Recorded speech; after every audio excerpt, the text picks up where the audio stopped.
Salut à tous, on se retrouve aujourd'hui pour parler du Paris Saint-Germain ce mercredi 11 juin et on commence tout d'abord avec les Parisiens en sélection parce que la nuit dernière il y en a encore quelques-uns qui ont joué. Et tout d'abord le Brésil de Marquinhos et Lucas Beraldo. Ils jouent un match important contre le Paraguay, donc ils se sont imposés 1-0 grâce à Vini Junior, mais nous ce qui nous intéresse c'est les Parisiens. Et concernant Marquinhos, donc il a joué le match entier, Marquinhos on peut voir qu'il a joué les 90 minutes, donc il a rejoué les deux matchs entiers contre le Paraguay et contre l'Équateur avec deux matchs.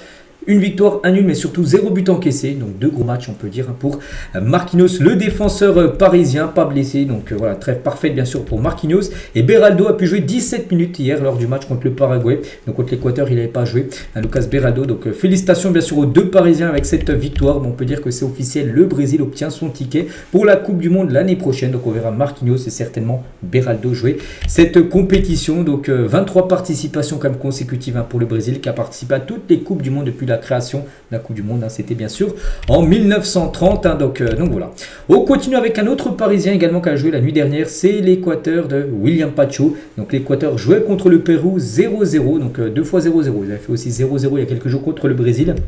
Donc voilà, concernant Pacho, donc il a joué le match entier, donc il aura joué également les deux matchs entiers, contre le Pérou et contre le Brésil. Donc l'autre défenseur central du PSG avec Marquinhos, il aura beaucoup joué. Regardez, comme tous les derniers matchs, il a joué les matchs entiers à chaque fois. Donc parfait pour Pacho parce que sa sélection également, en plus du Brésil, l'Équateur est également qualifié pour la Coupe du Monde. Donc on verra William Pacho représenter les couleurs de l'Équateur pour le mondial l'année prochaine, parce que regardez ce tableau, donc l'Équateur 25 points, le Brésil 25 points, il ne reste plus que 2 journées du côté des éliminateurs du continent sud-américain, donc ils sont sûrs bien sûr d'être qualifiés ces deux nations là, donc félicitations à eux. On continue aussi avec Kangini, la Corée du Sud, donc ils jouaient contre le Koweït, c'était hier, et ils ont gagné. Kangini, les gars étaient même élus homme du match, ils ont gagné 4-0 avec notamment un but du milieu offensif bien sûr, Kangini. Donc voilà, ils sont déjà qualifiés, ils ont déjà leur ticket, il a déjà obtenu quelques jours, donc voilà, félicitations Kangini, homme du match. Donc ça va lui faire du bien, il a pu jouer, lui qui joue quand même très peu du côté du PSG ces derniers temps. Et sur son avenir en conférence de presse, des journalistes sud-coréens lui ont demandé mais qu'est-ce qu'il va faire du coup. Il dit honnêtement je ne sais pas ce qui se passera dans le futur, mais comme je viens de le dire, où que je sois, que ce soit au PSG ou dans un autre club, j'essaierai toujours de donner le meilleur de moi-même et d'être le meilleur pour aider l'équipe. Je l'ai fait jusqu'à présent, je continuerai à le faire. Donc voilà, dans ses propos on a vraiment l'impression qu'il va quand même peut-être partir, qui dit que ce soit au PSG ou dans un autre club. Bon, il ne peut pas dire qu'il veut absolument partir, mais voilà, il laisse quand même ouvert une porte par rapport à un départ comme il dit. Il devrait bien être vendu. Gonzalo Ramos aussi, normalement devrait également quitter le club parisien lors du prochain mercato. Donc voilà les gars, concernant la trêve, je crois qu'elle est finie pour tous les joueurs du PSG. Donc Pacho, Beraldo, Marquinhos, Kangini, Donnarumma rejoindront Los Angeles de manière individuelle parce qu'il y a cette Coupe du Monde des clubs qui commence dans 4 jours, on est le 11, c'est le 15, et l'équipe, pratiquement toute l'équipe est partie du côté de Los Angeles hier. Donc voilà, les joueurs qui étaient en sélection là, donc eux rejoindront de leur propre gré, on va dire, bien sûr Los Angeles pour aller le rassemblement du côté de Paris. Donc voici ce programme bien sûr pour cette Coupe du Monde des clubs, et voici le groupe du PSG. Voilà pour ce mondial des clubs. Donc tout le monde est là.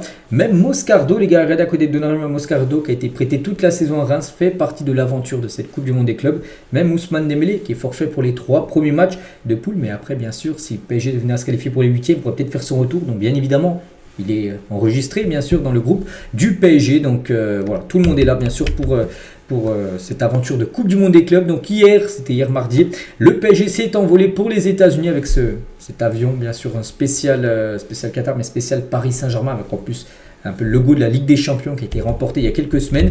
Donc le voyage s'est très bien passé. Voilà, donc tout s'est bien passé. 11 heures de vol et ça y est, il y a quelques minutes là ce matin, dans les 10 heures, ils sont arrivés à Los Angeles, les Parisiens. Au petit matin là-bas, du côté de Los Angeles. Donc les joueurs du PSG viennent d'atterrir à Los Angeles après environ 11 heures de vol depuis Paris. C'était très long. Il y a vraiment des mines très fatiguées des joueurs. Maintenant, place au repos bien sûr, avant de participer au premier entraînement qui aura lieu tout à l'heure. Donc première séance d'entraînement pour les Parisiens ce mercredi à 11h30 à Irvine, donc c'est en Californie vers Los Angeles. Donc 20h30 heure française, mais oui là-bas il sera 11h30. Donc sur le terrain de l'Université de Californie, alors on s'entraînera à Paris. Donc séance quotidienne à huis clos, donc tous les entraînements jusqu'à pendant cette communion des clubs seront à huis clos. Ce ne sera pas avec des supporters avant d'affronter bien sûr l'Atlético Madrid, donc dimanche à midi à Los Angeles, mais 21h heure française, au Rose Bowl de de Pasadena, donc un stade bien sûr aux États-Unis, donc à Los Angeles. Donc voilà, vous avez le programme bien sûr pour les Parisiens, donc le voyage s'est bien passé, c'est la bonne nouvelle. Le Paris Saint-Germain jouera aussi la Coupe du Monde des clubs avec l'étoile sur le maillot. Voilà, il y aura bien une étoile au-dessus du maillot, mais pas pour la saison prochaine. Donc là, vu que c'est la Coupe du Monde des clubs, il y aura l'étoile, mais pour la Ligue 1, Ligue des Champions saison prochaine, l'étoile sera enlevée. Voilà, c'est une nouvelle info. Nasser, tiens, était l'invité exceptionnel de l'émission C'est à vous. Donc hier, mardi 10 juin à 19h sur France 5, il était interviewé. On va revenir sur quelques déclarations bien sûr de Nasser. Donc déjà les supporters du PSG depuis longtemps, Nasser, il n'est pas supporter de Paris depuis le rachat du club, non, depuis bien avant. J'étais déjà supporter du PSG, c'est Dieu qui crée cette histoire. Donc Nasser, en 98, déjà avec un t-shirt du PSG, on peut le voir là, la photo où il est beaucoup plus jeune, un maillot tout bleu, mais avec le gros écusson du Paris Saint-Germain en plein milieu, c'était en 98. Donc bien avant que QSI rachète bien sûr l'équipe parisienne, il est déjà supporter de Paris. Et il a dit également, donc l'ADN du club, c'est le collectif le plus, le PSG est le plus important. On a beaucoup de stars dans l'équipe, mais aujourd'hui la superstar, c'est l'équipe, c'est le collectif. On a 23 soldats, un coach magnifique, un super staff, parce qu'à l'époque on sait que PSG misait plutôt sur des individualités, sur des superstars. Bien sûr, maintenant la superstar, c'est l'équipe. Voilà. Et c'est dans cette direction qu'il est là, qu'il faut aller. Et ça a porté ses fruits bien sûr avec la Ligue des Champions qui a été remportée il y a quelques semaines. Donc toujours avec Nasser, donc il explique que l'étoile sur le maillot peut apparaître si le PSG gagne la Coupe du Monde des clubs. Donc ça, elle y sera bien là pour la Coupe du Monde des clubs. Mais si Paris venait à gagner cette Coupe du Monde des clubs, l'étoile restera sur le maillot du Paris Saint-Germain la saison prochaine en Ligue 1, en Ligue des Champions. Voilà, c'est lui qui l'a confirmé hier dans l'émission. C'est à vous. Toujours avec Nasser, donc c'était son rêve qu'on gagne cette Ligue des Champions, ce trophée pour ma mère aussi, bien sûr. Qui est décédée en 2019. Sa mère a dit, donc c'est difficile pour moi. Elle savait que gagner la LDC, c'était mon rêve. Ce trophée, il est pour elle. Elle était très émue, elle était au bord des larmes, bien sûr, Nasser, par rapport à ce qu'il a pu dire sur sa maman. Nasser, toujours, ne regrette pas le départ de Mbappé. Il a dit, je n'ai pas de regret pour Mbappé. Je remercie Kylian.